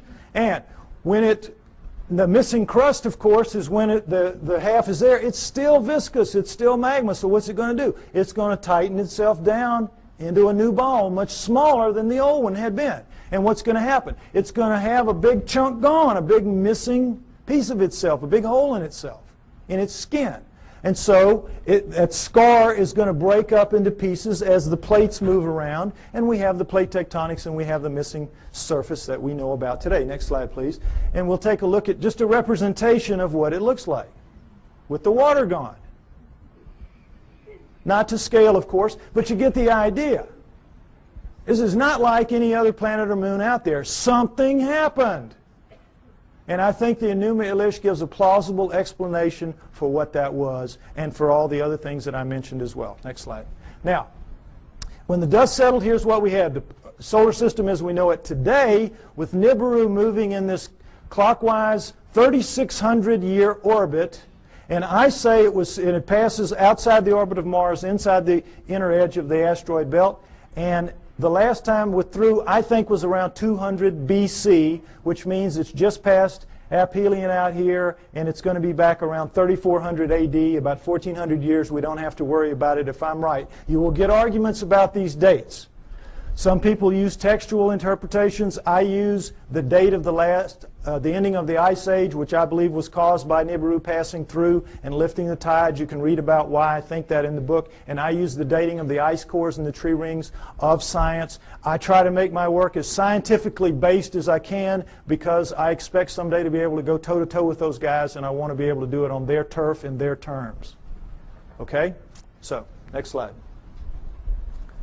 All right. This is some of the proof for that story that you've just heard, and it starts with cylinder seals. And I just want you to see what a cylinder seal is. There are about 5,000 of these that we have. They were their printing press. It was just a thing they would roll out on the clay to leave little pictures like this. Now, when they had a story to tell, they told it in the tablets like you saw. But when they had an event that everybody would know the event, like I showed you that cartoon, and everybody here, we all knew in a very small space that was talking about millions of words and thousands of volumes about evolution. Am I right? We all knew. Well, they would all know this was the story of the time the gods or whoever gave the water to the water buffalo or whatever. The point is, notice the fine detail in the best of the cylinder seals, and then realize that these are basically 2 to 3 inches high. They're like big spools of thread. Made out of precious and semi-precious stone, carved in a circular format so that they roll out flat and three-dimensionally. Now, when asked how this was done, science says, well, they could only have bored little holes into the rock and then abraded them out like they, to the degree that they wanted. Well, the sand would be bigger than the holes you need to do this, some of this work anyway. There's just no way. Lasers, this is not even an inch square here. Lasers would have a hard time doing this if they could do it. Nobody knows how they did this. They're just pulling one out of the hat on you. Okay, next slide. This is the one I want you to see. This is a much older one, much more worn, as you can see. 4,500 years, 4,500 years, 2,500 BC. It's called it's VA 243. It's in a museum in Berlin. It's well dated. And it's called the granting of the plow. This is a seated God. See him in his chair with a plow in his hand. And this is a standing God, and this is a human. How do we know they're gods? Because they have horns on their helmets. Horns on their helmets. Notice the horns. This is how you signify gods, or they did anyway, the Sumerians did on their cylinder seals. And I want you to pay special attention to this because later at the banquet we might see a real live Annunaki helmet. We might see that. Okay, now, normally they would put astronomical signs up here to indicate who the god was because not everybody would know. But in this one, obviously everybody knew. And as you can see, this the human is carrying this kind of skunky old digging stick that the most primitive people have, even to this day. And this new wooden plow here, 4,500 years ago, we can go to Egypt today and see this very plow, and in many other third world countries still being used, this very plow. Okay, so no question it's the granting of the plow. But this is what makes this special right here. Let's see a blow-up of that. What is this? Solar system, right. Sun, Mercury, Venus, Earth, in their relative sizes, mind you. Earth, Moon, think how small that is. What grain of sand dug that out? Mars, and then, what should be here? This should be the asteroid belt. This is Nibiru, folks. Nibiru. Jupiter, Saturn, Pluto as a moon of Saturn, Uranus, Neptune. Notice that it's only a little bit bigger than Uranus, Neptune. It's about 3 times bigger than Earth. Nibiru is a good-sized planet. Good-sized planet, according to this. Okay? Now, again, what proof do we have of any of this? Let's take a look at this. All right. Here's a look at the solar system that you don't get to very often. And did it occur to any of you that we were looking at a cylinder seal carved at 4,500 years ago that had Uranus in it that we only discovered in 1781 when our telescopes got good enough to see it? It had Neptune, when we discovered in 1846 when our telescopes got good enough to see it, and Pluto, which we discovered in 1930 when our mathematicians got good enough to tell our astronomers where to look for the thing because it was so small. What are the Sumerians doing knowing about that? Furthermore, what are they doing? Writing in one of their tablets that if you look at these two, Uranus and Neptune, in the heavens, meaning right out on them, they look like blue-green watery twins. When we didn't find that out, we thought they were just big old gas bags like Jupiter and Saturn until Voyager went out there in 86 and 89 and found that, lo and behold, they really are blue-green watery twins. What the Sumerians said 4,500 years ago. Furthermore, they didn't count the way we do. Earth was not the third rock from the sun for them. It was number 7. So that means they were counting from out here and they were putting Pluto in its correct place. What are they doing with all that knowledge? Well, they make no bones about it. They say everything that we know, everything that we are, everything that we have comes from the people living on Nibiru. The people living on Nibiru came to Earth and gave us everything that we have, everything that we know, our great culture. Now, what's the proof of that? Is there any proof that any ancient advanced civilization was ever on Earth at any point in the dim or distant past? Yes, yes. The megalithic structures out there, the pyramids, Tiwanaku, Baalbek, Teotihuacan, Stonehenge, you name it, a couple of dozen of them. All of those are impossible for human beings to recreate today. And yet we are told in another one of these great fantasies that they were somehow created by people in ancient times, ancient Egyptians or ancient Sumerians or anybody. Somehow or other they did it. And it's just absolute malarkey. Impossible. Now, next slide. Some Egyptian scholars tried to prove it by getting down in with some pink granite here and wailing away with some stones for a few hours and tore their hands up and walked out of there saying, well, you know, we couldn't make much of a dent in it, but boy, you know, those old folks, they sure had a lot of time on their hands, and somehow they figured out a way to do it. Wouldn't give an inch after this. Wouldn't give an inch. It's ridiculous. Now, here's the stone they're working on. Next slide. Some of you may have seen this. This is an ancient 1,170-ton obelisk lies unfinished at the Aswan quarry. A crack rendered the stone unusable. It's pink granite. They were making it into an obelisk like the one you saw in Allen's slides. Okay? It's about 100 feet long. It's about 12 feet wide, 12 feet deep on the side. Imagine the Washington Monument, just squared off. And it's pretty much done. But now let's move this from the Stone Age. Let's move it through the age of copper, because copper wouldn't make a dent in that. And let's move it into the Bronze Age. Bronze will chip on it. Bronze will take a little bit of it out. Now, let's put our bronze chisels or hatchets or whatever in the hands of some guys and get them down in this crack and put them to work. How do you think you're going to fare in there? Pretty tight fit. Plastic Man might have a tough time up in there. But the point is, they've got it pretty much done. They're working on the spire here. When they break it, you know how it works. You press here, you get this. Well, look, does this look like somebody chipping away with a little hand? No. This looks like a belt sander taking pieces out the size of the chair you're sitting on. Huge chunks of pink granite, one of the hardest stones in the world, just being ripped out.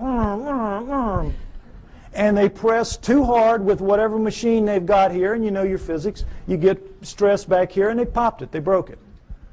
And they just said, whoops, we busted that one. And they just unhooked it and went somewhere else and left it for us to marvel at and wonder how they could have done it. But now let's go ahead and say they didn't bust it and they finished it. These primitive people now who managed somehow to do this. They finished it, it's ready to go. The hole, by the way, is about 15 feet deep. That's the top of it up there. But still, what's the first thing they've got to do? Somebody's got to draw straws to get down there with his hatchet and cut it loose from the bottom. Now who's going to do that with 1,100 tons sitting on top of him? We could not get our best diamond-tipped blades to cut through underneath this thing. The weight would stop the blade. We could not, the operative word here is impossible. We could not get this out of here. And yet they did it time and time and time again. To lift it out, just if we could somehow cut it loose, we would have to take a dozen of our largest movable cranes to wring that hole just to get it up. You're being lied to, folks. That's the main thing you got to understand. You're being lied to. It's absolutely impossible for this one stone proves that none of the megaliths were made by those people in that era. And this, again, is not the biggest one. They have them in Baalbek twice that big. Okay? Next slide. All right. What we're told is that the Annunaki came to Earth for this, gold. Mining gold. And that originally, the story is, they landed in ancient Sumer, but not 6,000 years ago, 400,000 years ago, 430,000 approximately to be exact. 400,000 years ago they land in modern-day Iraq, and they set up shop in the Tigris-Euphrates Valley, and they call their home away from home, their home away from Nibiru, the Eden. You'll see a poster out there by my thing, Annunaki over Eden. That's what that means, because that poster is the Tigris River Valley that the symbol is rising above. That is where it was. That is where Eden was, according to them, and that comes down in the Bible as such. So they set up camp and they placer mined the gold out of those rivers. What do they need gold for? They needed to repair their atmosphere. And their rise to high technology, they had damaged that big, 3 times the size of Earth atmosphere, the same exact way we're damaging ours in our rise to high technology, and they ultimately had to repair it with very fine particulates of gold, like talcum powder, blown up into the stratosphere above it so it would ride above there and act as a reflector and an insulator from cosmic rays, which is, you see that on the masks of astronauts and in the capsule and all that. Gold is a wonderful stopper of cosmic rays. So that's what they had to repair it with. It's what we will have to repair it with. We'll have to do exactly the same thing when the day comes for us to have to face up to what we're doing to our planet. Okay? So they came, they placer mined out of the river, and all that is you put a tray in the water, you let the water sweep over, the water drops the gold into these cloth. Every few weeks you pick it up, and it's real easy. It's the way we do it now when we have the opportunity. But you tap out any stream system, ultimately, and they did. After about 150,000 years, they had tapped it out. And so they decided they were going to split themselves up and go where the mother lode of gold was on the planet Earth, which is what it is today, southern Africa. So they divided themselves into the upper world, which remained the Eden, and the Abzu, which was the lower world, and you didn't want to go to the lower world because you had to get in the holes and dig the gold. And they didn't like it. So the Anunnaki revolted. They said, we don't want to do this. We want a slave to do this work for us. Plus, it was a hardship duty, mostly men. Why don't you make us some women while you're at it? So that's what they did. They decided to use the creatures of Earth, which would be the hominoids, and I say it would have been the Almas, the likeliest candidate. They took the creatures of Earth to get some of their genetic material to make the new slave better adapted physically to the planet than they were, but the slave would for the most part be like themselves. We shall make the Adamu, A-D-A-M-U, which comes down as Adam, and we shall make the Adamu in our own image after our own likeness, which comes down word for word. And that is what they did. They made their slave inferior models of themselves. That's us, folks. That's us. We're really inferior models of the Anunnaki. And as you saw in the cylinder seal, we look like them. We look like, in their own image after their own likeness. In all of the cylinder seals, we look just like them. We don't have the horns on our headgear. That's about it. We are them. That's why we're not adapted to this planet. That's why we're so obviously not a part of this planet. We have their bones. We don't have primate bones. We have their muscles. We don't have primate muscles. We have their skin. We don't have primate skin. We have their body pattern, their hair patterns on their body is ours. We have thickest on our front, thinnest on our back. Primates have thick on the back, thin on the front. We have their eyes, their poor night vision eyes. We have their foreheads. We have their brains. That's the key to this. We have their brains. That's why we're not like anything else on this planet. We are them. We are genetically engineered copies of them. Okay, next slide. Let's take a look at how that was done. Human body contains 100 trillion cells. There's a nucleus inside each human cell except red blood cells. Each nucleus contains 46 chromosomes arranged in 23 pairs. One chromosome of every pair is from each parent. The chromosomes are filled with tightly coiled strands of DNA. Genes are segments of DNA that contain instructions to make proteins, the building blocks of life. This is where genetic engineering takes place. Now, we're going to go over it lightly, but it's very important. I want you to understand these things that I'm going to tell you now. Okay, next slide. Don't worry about the details and how they do it. This is what they do. They can open up a cell, our genetic engineers can, our genetic a geneticist can. We can open up a cell, open up the nucleus, pull out strands of DNA, and in that strand, 98% of it will be what's called junk DNA. We don't know what it does. If it has a function, we don't know what it is.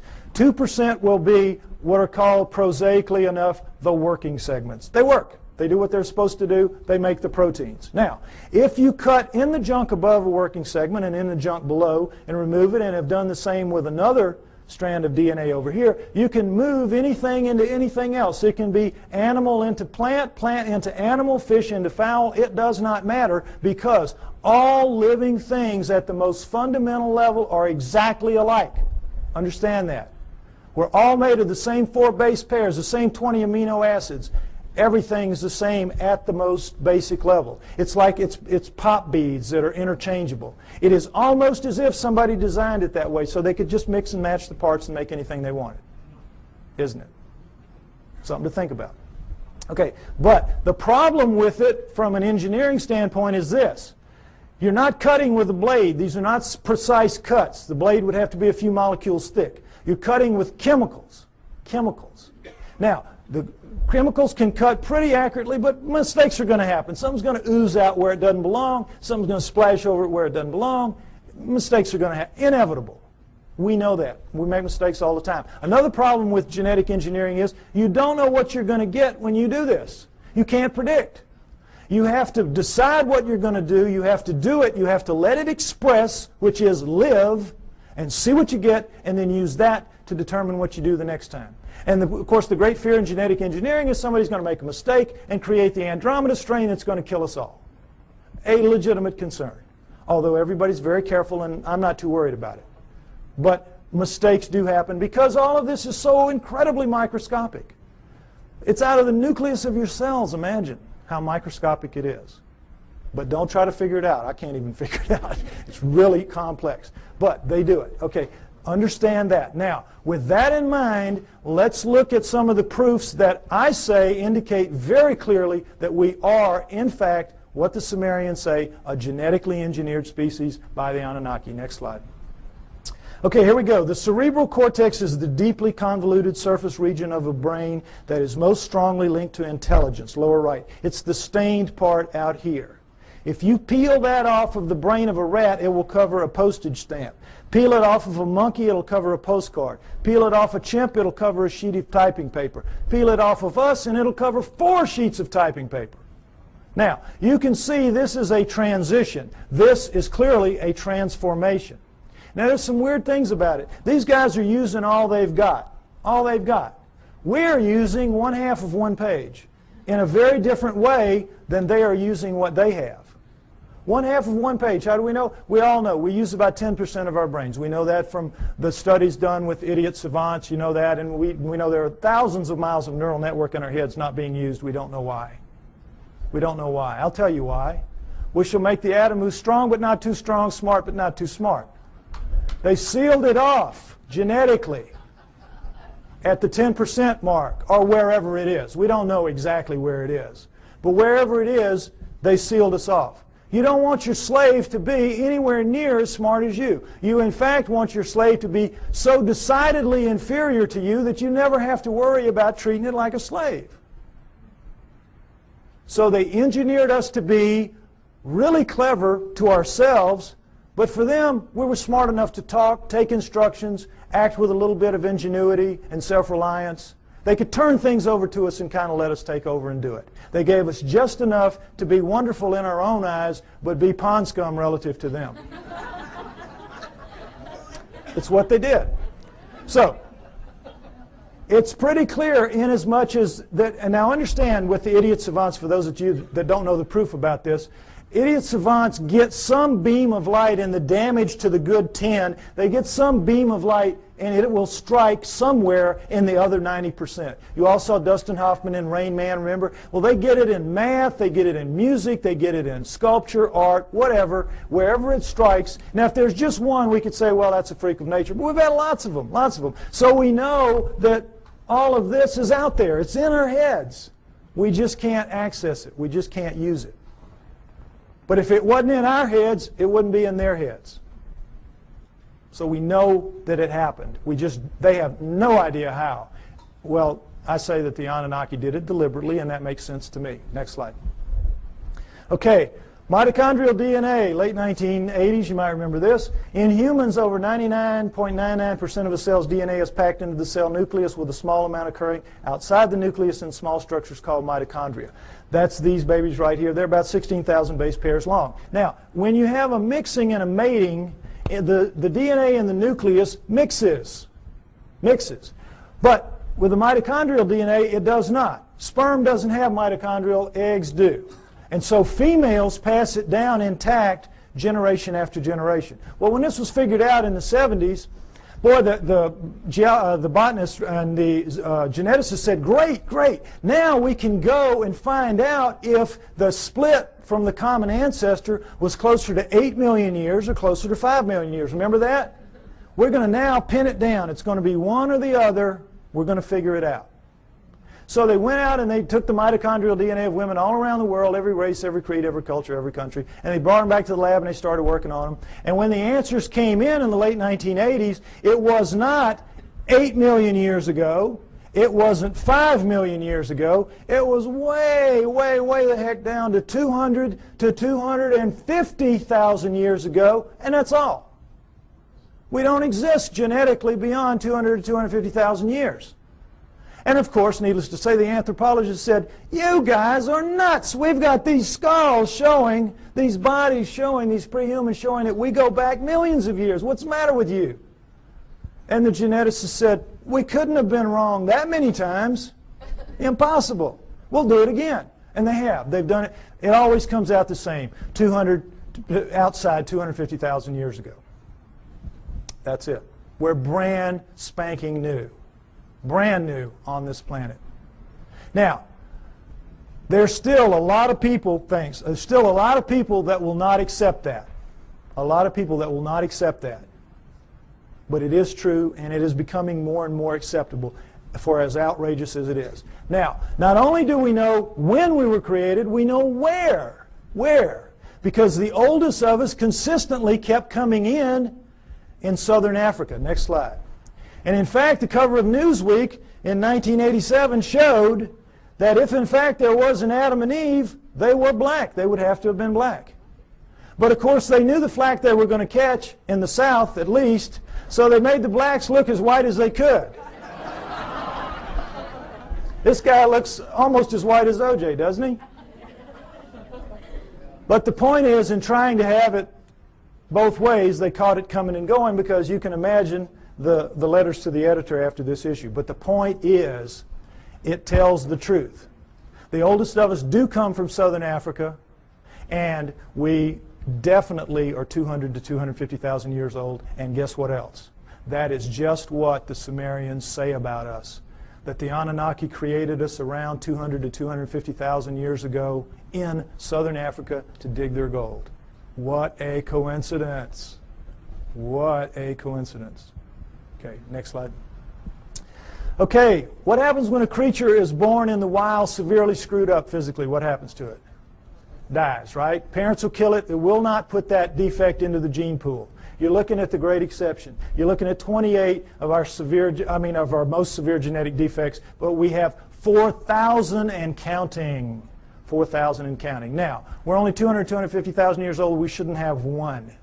We've got 4,000 and counting. How did it happen? Cutting and splicing process mistakes. Cutting and splicing, oops, made a mistake. Cutting, splicing, oops, made a mistake. They don't care. They're making a slave. They're not going to fix the mistakes. What do they care if it's 1 in 100 dies from the problems? If it's 1 in 10, they don't care. They're making a mistake. They're making a slave.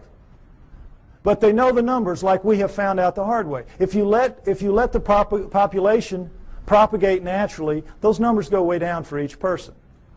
Right now, as we sit here, we average about 50 of the 4,000, each of us. And we have a mating with our mate. If we share any of those 50, then each of our offspring will have a 1 in 4 chance of expressing it.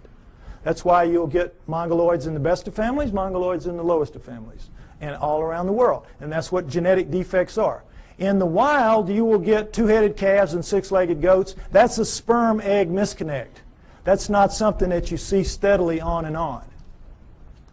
a little gem like spina bifida, which is not going to let you live to adulthood, nor is it going to let you reproduce if you do. What's that doing in a gene pool? It was all put there, folks. Put there. No question. Next slide. Okay, here we go with the chromosome match. It's kind of hard to see, comparison rather. Humans, chimpanzees, gorillas, and orangutans right here. And you see how similar they are. And as we know that between humans and chimpanzees, there's 99% similarity in the DNA and 98% with gorillas. And it's like, oh, well, then that we're just kissing cousins. That's as close as you can be. We're almost the same thing. Well, not really. Because we're talking about a 3 billion base pair genome. 1%, that's 30 million base pairs. That's a couple thousand strands of DNA. If you know what you're doing, that's a lot of change. But also understand that all higher animals, and never say this, share 50% and up. Squirrel, 50% and up. You see, so it isn't quite as astounding as it seems. But what we're looking at here is the Annunaki have got themselves a real problem. And that problem is this. They come to Earth and they decide they're going to make the slave. They decide we're going to use this creature of Earth, let's say it was an Alma. They test the blood, and what do they find? First thing, big problem, 48 chromosomes. All primates have 48 chromosomes. But they, the Annunaki, have only 46 chromosomes. How do we know that? Because we have 46 chromosomes. We descend from primates, and yet somehow we lose 2 whole chromosomes. That's an awful lot of DNA. And somehow we're so much better than them. Well, they have 68 or something like that relative to them. But we don't. We have 46. So we know this was the result of the genetic engineering, and they had a problem, the Annunaki did. What could they do? They had to, you know, how it works. There's 24 in sperm and egg, 23 sperm and egg. So you got to get the sperm and the egg to match up, one or the other, 23 or 24. Can you take out a chromosome from the creature of Earth, the 24, and still have a creature of Earth? No. Can you add a chromosome to yourself and still have an Annunaki? Go up to 24 from 23? No. You got a real problem. It's an insoluble problem. And you need that because you got to get the first hybrid to get in the game of the genetic engineering. You got to get something alive that is a blending of you two to begin to work on it. So what can you do? How can you solve that problem? There's only one way, and boy, is it smart. You go in and you look and you compare the chromosomes, and you find 2 that can be fused and will take up one space but maintain the integrity of all the chromosomal material. You find a spot where you can fuse 2 to make 1, and now you've got all the material but taken up one place, and now you're ready to rock and roll. You with me? All right, let's look at the number 2 chromosome close up. They just went to the second one. They just looked down the row and they said, okay, this will work. Orangutan, 2 and 3. Gorilla, 2 and 3. Chimp, 2 and 3. Human. Uh-oh. Fusion. How long do you think it would take Mother Nature to do this? There's no clearer proof that we're genetically engineered just like they say we are. Next slide. And so, I think it's fair to say that everything we know is wrong, at least about human origins, that we were given life by the gods with a small g through the equivalent of a test tube, and that we were the hair-covered hominoids, and that our humanity emerged from that. Now, this is where I normally end it, and they tell me I'm running out of time, so I want to get to the new thing that I want to share with you. Oh, no, oh, here it is. Because this is really exciting to me. On the 12th of this month, which was just recently, I received an email from a person who wants to remain anonymous. And this is what he said to me. He is a geneticist, a full-blown geneticist. And he says, "Dear Mr. Pye, I agree with your conclusions and will give you a few hints, if you wish, as a DNA deep throat. First, look up the huge discontinuities between man and the various apes for whole mitochondrial DNA, genes for the Rh factor, and human Y chromosomes, among others. Regarding number 3, the chromosomes, I refer you to K.D. Smith's 1987 study titled Repeated DNA Sequences of the Human Y Chromosome. It says most human Y chromosome sequences so far examined do not have homologs, which are similar sequences, on the Y chromosomes of other primates. Human female DNA does look somewhat ape-like, but not the male Y. This means that if we are a crossbred hybrid species, as you contend, meaning me, the cross had to be between a female ape-like creature, a creature of the earth, as the Sumerians said, and a male person from elsewhere, as I also contend. He goes on to say, what the evolutionists do is find certain genes which look very similar between man and ape, then they make a tree of descent while ignoring those huge impassable abysses of difference elsewhere. Also, by certain methods of DNA dating, one can tell that numerous genes have been recently added to the human genome. If workers in my field were to say such things openly, we would be ostracized, as I also contend, and forced to live in a tent. Any work along these lines would be rejected without any form of appeal. So what can we do? Sincerely, DNA Deep Throat. Now,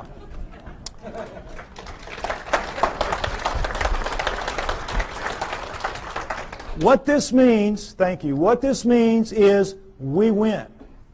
We win. Because where one of these came from, more of these are going to come. As my profile rises higher, and I think, frankly, that I'm the only person out here pushing this genetic stuff that you're seeing like this, more of these are going to come my way. We're going to win. You've seen the evidence. Now, right now, we're getting our brains kicked out. We are getting our brains kicked out. That's why we're called the fringe. And the reason is we keep mounting these frontal attacks on the establishments.